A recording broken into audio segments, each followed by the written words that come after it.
गर्मियों की दोपहर है। कुछ बच्चे एक तालाब में खेल रहे हैं, हंस रहे हैं।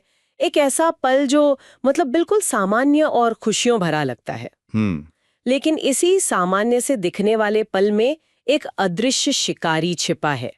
आज हम जिस कहानी की परतों को खोलने जा रहे हैं वो सिर्फ 10 दिनों में सिमट गई। सिर्फ 10 दिन? हाँ, एक हंसते खेलते बच्चे की जीवन से लेकर एक परिवार की कभी न खत्म होने वाली खामोशी तक का सफर। हमारे पास जो श्रुत है उसका शीर्षक है 10 दिन और अदृश्य शिकारी। और हमारा मिशन सिर्फ इस दुखद कहानी को सुनाना नहीं है, बल्कि इसके जरिए ये समझना है कि एक दुर्लभ और घातक बीमारी इतनी तेजी से कैसे काम करती है, मेडिकल साइंस इसके सामने कहाँ खड़ा है और इंसानी जज्बात की लड़ाई कैसी होती है। तो चलिए इस कहानी को समझना शुरू करते हैं। देखिए, यहाँ एक बात साफ कर दूं, हमारा मकसद किसी को डराना बिल्कुल नहीं है। ये कहानी एक बहुत ही दुर्लभ मतलब एक्सट्रीमली रेयर घटना के बारे में है। सही है। लेकिन ये हमें प्रकृति की उन ताकतों के बारे में बताती है जो अक्सर हमारी समझ से, हमारे कंट्रोल से परे होती हैं। ये हमें दिखाती है कि कैसे सबसे साधारण जगहों पर भी असाधारण खतरे छिपे हो सकते हैं। तो इसे एक चेतावनी की तरह नहीं, बल्कि एक जागरूकता बढ़ाने के मौके की तरह देखना चाहिए। ठीक है, तो कहानी का जो मुख्य किरदार है वो है 12 साल का आरव। गर्मियों की एक दोपहर, वो अपने दोस्तों के साथ तालाब में कूदता है और खेल खेल में थोड़ा गंदा पानी उसके नाक में चला जाता है। जो बहुत ही आम बात है। बिल्कुल आम। उस पल में ये इतनी मामूली सी बात लगती है कि कोई ध्यान भी नहीं देता, लेकिन असल में यहीं से उल्टी गिनती शुरू हो जाती है। ठीक 3 दिन बाद आरव को सिरदर्द की शिकायत होती है। सिर्फ सिरदर्द? हाँ, माँ को लगता है कि शायद धूप में खेलने से हुआ होगा, लेकिन रात में उसे उल्टी होती है और अगली सुबह तक उसकी गर्दन में अकड़न आ जाती है। ये तो बिल्कुल आम लक्षण है ना? बिल्कुल। और इस संक्रमण की सबसे खतरनाक बात ही यही है, इसकी धोखेबाज शुरुआत। धोखेबाज शुरुआत? हाँ, मेडिकली स्पीकिंग ये क्लासिक मेनिंजाइटिस के लक्षण है। सिर दर्द, उल्टी, गर्दन में अकड़न। कोई भी डॉक्टर सबसे पहले यही सोचेगा, लेकिन यहाँ शिकारी कोई आम बैक्टीरिया या वायरस नहीं था। ये एक अमीबा था, नेग्लेरिया फॉलेरी। नेग्लेरिया फॉलेरी? जी। ये गर्म और मीठे पानी में पाया जाता है, जैसे झीलें, तालाब। अच्छा। और जब पानी नाक में जोर से जाता है ना, तो ये अमीबा नाक के अंदर मौजूद ऑल्फैक्टरी नर्व, मतलब जो सूंघने वाली नस होती है, उसे पकड़कर सीधे दिमाग में पहुंच जाता है। और क्योंकि शुरुआती लक्षण इतने आम होते हैं, वो सबसे कीमती समय, इलाज का गोल्डन पीरियड, वो हाथ से निकल जाता है। तो मतलब जब तक परिवार और डॉक्टर इसे एक सामान्य बीमारी समझ रहे थे, अंदर ही अंदर एक बहुत बड़ी जंग शुरू हो चुकी थी। कहानी में असली मोड़ आता है 5वें दिन। आरव का दर्द असहनीय हो जाता है और फिर एक ऐसा पल आता है जो परिवार के दिल में डर भर देता है। क्या होता है बहुत बड़ा। किसी अपने को ना पहचान पाना या कंफ्यूजन की स्थिति में होना, ये साफ बताता है कि दिमाग के बड़े हिस्से, खासकर फ्रंटल लोब, जो हमारी पर्सनैलिटी को कंट्रोल करता है, हाँ, पर्सनालिटी और याददाश्त, उस पर असर हो रहा है। अस्पताल में डॉक्टरों ने भी सबसे पहले वायरल मेनिंजाइटिस का ही शक किया होगा। उन्होंने शायद लंबर पंचर किया होगा, मतलब रीढ़ की हड्डी से पानी निकालकर जांच की होगी। लेकिन नेग्लेरिया फाउलेरी इतना दुर्लभ है कि ज्यादातर लैब्स इसके लिए टेस्ट करने को तैयार ही नहीं होती। और यहीं पर हालात और बिगड़ जाती है। 6ठा दिन। कहानी में से एक भयावह हकीकत बताया गया है। आरव को दौरे पड़ने लगते हैं, उसका शरीर झटकों से कांपने लगता है, उसे फौरन आईसीयू में वेंटिलेटर पर रख दिया जाता है। कांच की दीवार के उस पार उसके माता पिता खड़े हैं, अपने बच्चे को मशीनों से घिरा हुआ देख रहे हैं। मैं ये समझना चाहती हूँ, एक डॉक्टर के लिए ये कितना मुश्किल होता होगा जब एक आम दिखने वाली बीमारी अचानक इतना भयानक रूप ले ले। ये डॉक्टर्स के लिए एक बहुत बड़ी चुनौती है। इसे हम डायग्नोस्टिक मोमेंटम का बायस कहते हैं। डायग्नोस्टिक मोमेंटम मतलब जब एक शुरुआती डायग्नोसिस बन जाता है, जैसे कि वायरल मेनिंजाइटिस, तो दिमाग उसी दिशा में सोचता रहता है। जब लक्षण बिगड़ते हैं तो भी डॉक्टर अक्सर यही सोचने लगते कि शायद बीमारी का रूप गंभीर है। ये नहीं सोचते कि शायद बीमारी ही कोई और है। अच्छा। इस अमीबा के मामले में समय ही सब कुछ है। यहां तक आते आते डॉक्टरों पर सही वजह पता लगाने का जबरदस्त दबाव बन चुका था, क्योंकि लड़ाई अब सिर्फ बीमारी से नहीं, बल्कि घड़ी की सुइयों से भी थी। और फिर सच सामने आता है। जांच रिपोर्ट में एक नाम आता है, नेग्लेरिया फाउलेरी, जिसे आम भाषा में ब्रेन ईटिंग अमीबा भी कहते हैं। Brain eating amoeba. ये नाम, ये सुनने में ही किसी हॉरर फिल्म की कहानी जैसा लगता है। क्या ये वाकई में दिमाग को खाता है? हाँ, एक तरह से ये नाम सही है, पर इसका तरीका थोड़ा अलग है। ये अमीबा दिमाग के टिश्यू को अ, अपने भोजन के तौर पे इस्तेमाल करता है। ओहो। ये ऐसे एंजाइम छोड़ता है जो दिमाग की कोशिकाओं को गला देते हैं, जिससे उन्हें खा सके। लेकिन इससे भी ज्यादा खतरनाक चीज होती है हमारे शरीर का अपना इम्यून रिस्पॉन्स। मतलब हमारा शरीर ही दुश्मन बन जाता है। एक तरह से जब हमारा इम्यून सिस्टम इस घुसपैठिए से लड़ने के लिए पहुंचता है, तो वो दिमाग में भारी सूजन पैदा कर देता है। अब हमारी खोपड़ी तो एक बंद डिब्बे की तरह है, उसमें सूजन के लिए कोई जगह नहीं होती। सही बात है। ये सूजन, जिसे इंट्राक्रेनियल प्रेशर कहते हैं, दिमाग पर इतना दबाव डालती है कि दिमाग के हिस्से काम करना बंद कर देते हैं, और असल में यही मौत का कारण बनता है। ये तो बहुत बहुत ही भयानक है। तो जब बीमारी का पता चल गया तो इलाज क्या था? क्या कोई दवा है इसके लिए? कहानी में लिखा है कि इलाज की एक आक्रामक जंग शुरू हुई। तेज दवाएं, इंजेक्शंस, दिमाग की सूजन कम करने के लिए शरीर को ठंडा करना। देखिए, इसका कोई पक्का सेट इलाज नहीं है, क्योंकि ये बहुत दुर्लभ है। अच्छा। पूरी दुनिया में इसके गिने चुने मामले ही सामने आते हैं।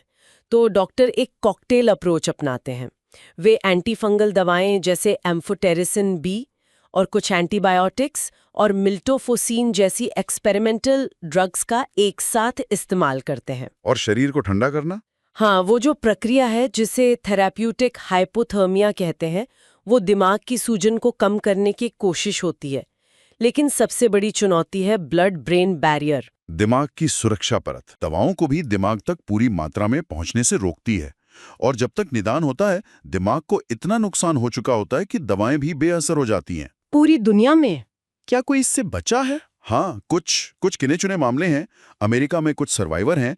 उन मामलों में जो एक बात कॉमन थी, वो थी बहुत जल्दी निदान और इलाज की शुरुआत। कितनी जल्दी? एक केस में डॉक्टरों ने लक्षण शुरू होने के 36 घंटों के अंदर ही सही बीमारी पकड़ ली और इलाज शुरू कर दिया। 36 घंटे? और आरव के केस में? 6 दिन लग गए थे। 6 दिन? इस बीमारी के लिए 6 दिन बहुत ज्यादा होते हैं। और ये बात 7वें दिन साफ दिखने लगती है। कोई सुधार नहीं होता। माँ आरव का हाथ थामकर उसे उसके बचपन की कहानियां सुनाती है। उसकी पहली साइकिल, स्कूल में मिला इनाम, जिस दिन उसने तैरना सीखा था।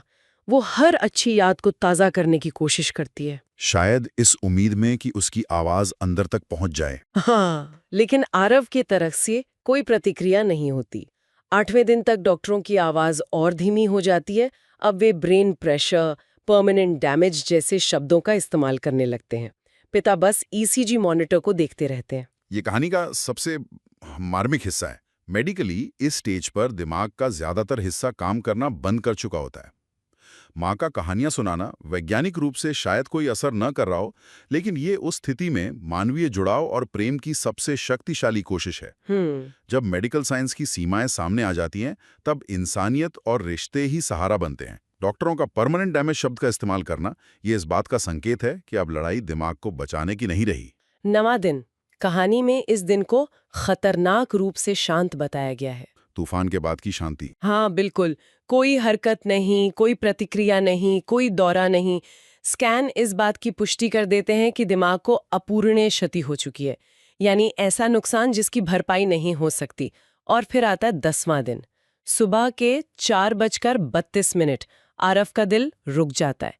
डॉक्टर सीपीआर की कोशिश करते हैं, 1 बार, 2 बार, 3 बार, और फिर एक लंबा सन्नाटा छा जाता है। अपूरणीय क्षति, इरिवर्सिबल डैमेज, ये चिकित्सा जगत में एक ऐसा बिंदु है जहां लड़ाई खत्म हो जाती है।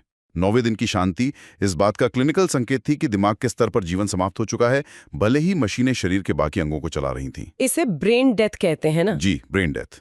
और ये समझना बहुत मुश्किल होता है कि कोई इंसान जीवित दिखते हुए भी, जिसका दिल धड़क रहा हो, वो चिकित्सकीय रूप से अपनी चेतना और अस्तित्व खो चुका है।